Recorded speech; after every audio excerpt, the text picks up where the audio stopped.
Hi friends, स्वागत आहे आपलं क्राफ्टर मोनिका या चॅनलवर. तर या व्हिडिओमध्ये आपण पाहणार आहोत हॉलमध्ये आमच्या जे काही विठ्ठल आणि रुक्मिणीचं मूर्ती आम्ही ठेवतो त्या मूर्तीला पेंट करूया. तर हे व्लॉग तुमच्यासाठीच आहे. तुम्ही नक्की पहा की हे मूर्तीचं कलर वगैरे पेंट केलेलं आहे, खूप फेंट झालेलं आहे. जे आपण रोज दिवा प्रज्वलित करतो देवाजवळ, त्यामुळे त्या धुरामुळे किंवा जे काही धूप वगैरे अगरबत्ती लावतो त्यामुळे कलर्स खूप काळवंडलेला आहे आणि खूप फेंट झालेला आहे. हे पहा, मी तुम्हाला दाखवले आत्ता. तर त्यामुळे आता मी पेंट करायला घेते. तर तुम्ही हा व्हिडिओ नक्की पहा. अशा प्रकारे मी फर्स्ट रुक्मिणी मातेची मूर्ती घेतलेली आहे आणि तीही देवाला प्रार्थना करून कलर करते, कारण पहिल्यांदा करते आणि मेन म्हणजे असं भीती वाटते. ही मूर्ती शाडूची आहे, त्यामुळे असं नको व्हायला की आपण करायला जातो एक चांगलं काम आणि हातून व्हायला नको दुसरं काही. म्हणून मी पहिल्यांदा खूप घाबरले होते. म्हणलं जय सद्गुरू, आता करूया नीट छान पेंट. तर मग आता पेंट करायला घेतलेली आहे. अशा प्रकारे गोल्डन कलर करते. सगळे दागिने वगैरे खूप छान आहेत. रुक्मिणी मातेचे गोल्डन आहेत, पण खूप असे नाही का काळे पडलेले आहेत. दिसायला खूप सुंदर आहे. त्यामुळे आता ह्याला रिन्युएशन करूया मूर्तीला. आणि हा दिवस मी निवडला कालचा, कारण वसंत पंचमी होती काल आणि विठ्ठल आणि रुक्मिणी मातेचं लग्नाचा सोहळा होता. तो दिवस म्हणजेच वसंत पंचमी असती. आणि म्हटलं त्या दिवशी आपण छान पूजा करूया. त्याआधी आपण छान पेंट करूया आणि मग नंतर आपण पूजा करूया. कारण मी पूजा वगैरे तर लास्ट टाईम गणेश जयंतीच्या दिवशीच करून घेतलेली होती. म्हटलं मग आता आपण खूप मोठी पूजा तर नाही करू शकत. कालच आपण खूप छान पूजा केली, मग आज आपण पेंट वगैरे करूया, जेणेकरून रिन्युएशन होईल आणि आपल्याला सुद्धा छान वाटेल ना, त्या दिवशी आपण काहीतरी केलं श्री सेवा म्हणून. अशा प्रकारे गोल्डन कलर होता, तो गोल्डन कलर मी पूर्ण दागिन्यांना देते. हे पहा, दिसायला खूप छान आहे, खूप हसमुख आहे रुक्मिणी मातेचा चेहरा. तुम्ही नीट लक्ष देऊन बघितलं तर तुम्हाला देखील समजेल की खूप काळ्या पाषाणाची मूर्ती दिसते, पण ती शाडूचीच आहे. फक्त त्याला वरून पेंट केलेला आहे ब्लॅक कलर गोल्डन कलर वगैरे, पण दिसायला खूप हसमुख आहे तिचा फेसकट.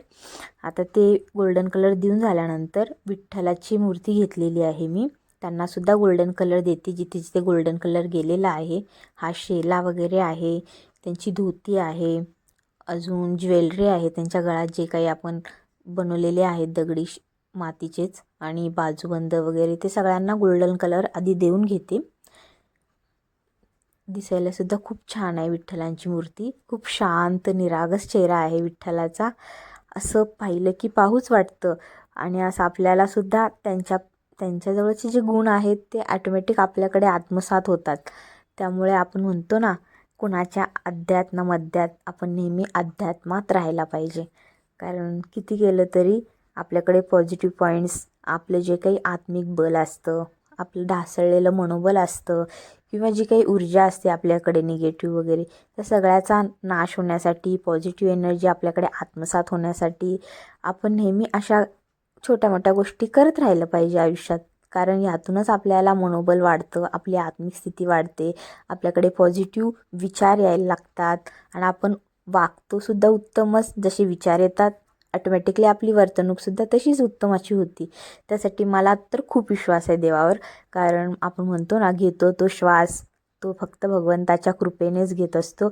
मग ती छोटी गोष्ट असू मोठी गोष्ट असू, छोटी आपण म्हणतो ना की थोडंसं तरी आपली वाटा हवा अध्यात्मामध्ये. कारण मनुष्य जन्म हा एकमेव जन्म आहे जो आपण भक्ती करू शकतो. नाहीतर अशा 83 लक्ष जीवयोनी आहेत जे की आपण आजपर्यंत कित्येक जीवयोनीतून आलेलो आहोत, पण माहीत नाही ना आपल्याला की आपण कुठला जन्म कोणत्या योनीत कसं काही होऊन इकडं आलेलो आहोत मनुष्य योनीमध्ये. मग हा जन्म आपला व्यर्थ नको व्हायला, त्यासाठी आपण अशा लहान मोठ्या गोष्टी अध्यात्मासाठी केल्या पाहिजे. तर मी नेहमी ह्याच गोष्टी शोधत असते की जेणेकरून माझ्याकडून थोडी तरी अध्यात्म रोजच्या रोज थोडा तरी काय म्हणतो आपण देवाच्या गोष्टी घडल्या पाहिजे. त्यांच्यासाठी आपण सुद्धा काहीतरी केलं पाहिजे. ज्यांनी आपल्याला जन्माला घातलं आहे या पृथ्वी तलावर, मग आपण त्यांच्यासाठी थोड्या तरी गोष्टी केल्या पाहिजे.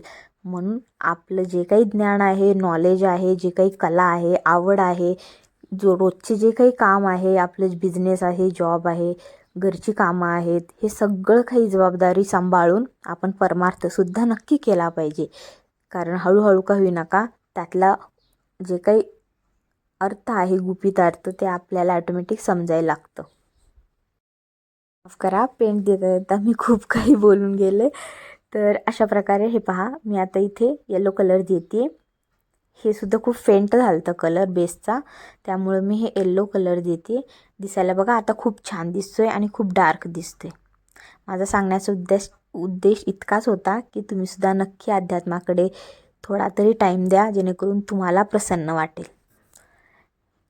हे पहा, हे कलर पहा आणि हा कलर पहा. विठ्ठलाच्या पायांचा कलर खाली पहा, डार्क गोल्डन येल्लो दिसतोय, पण इथे रुक्मिणी मातेची इथं खूप फेंट दिसते. मग त्यामुळे मी पेंट करायला घेतलेली आहे. नाहीतर तुम्हाला वाटेल ऑलरेडी सगळं काही पेंट आहे आणि मी नाटक करते आहे का, तर तसं काहीच नाही आहे बरं का. की मी जे पेंट आहे त्याच्यावरच रिन्युएशन करते, कारण ते खूप पेंट हे झालेलं आहे, डल झालेलं आहे. त्यामुळे त्याला डार्क करते आणि दिसायलासुद्धा सुंदर दिसेल. धूळ वगैरे सगळं काही निघून जाईल, त्यामुळे करते. इथं व्हाईट कलर देते. मासे आहेत विठ्ठलाच्या कानाजवळ. हे पहा, आता दिसायला किती छान दिसतोय डार्क. जेव्हा आपण कलर करतो तेव्हा त्याआधी खूप गेलेलं होतं कलर्स. तर अशा प्रकारे मी छानपैकी दोन्ही मूर्ती कलर करून घेतलेली आहे आणि तोच व्लॉग आणि हीच व्हिडिओ मी तुम्हाला दाखवण्याचा प्रयत्न केले, त्यामुळे शूट केलेला आहे, जेणेकरून तुम्हालासुद्धा या गोष्टी शेअर कराव्यात. तर अशा प्रकारे मी दोन्ही मूर्त्या छानपैकी कलर करून घेतलेल्या आहेत, जेवढं मला जमतं अशा प्रकारे. बाकी मला जास्त काही येत नाही. नक्की ट्राय करत आहे, नक्की शिकत आहे चांगल्या गोष्टी करायच्या आयुष्यामध्ये. तर या गोष्टी तुम्हाला शेअर केल्याबद्दल, तुम्हीसुद्धा व्हिडिओ बघितला त्यासाठी धन्यवाद. भेटूया पुढच्या व्लॉग.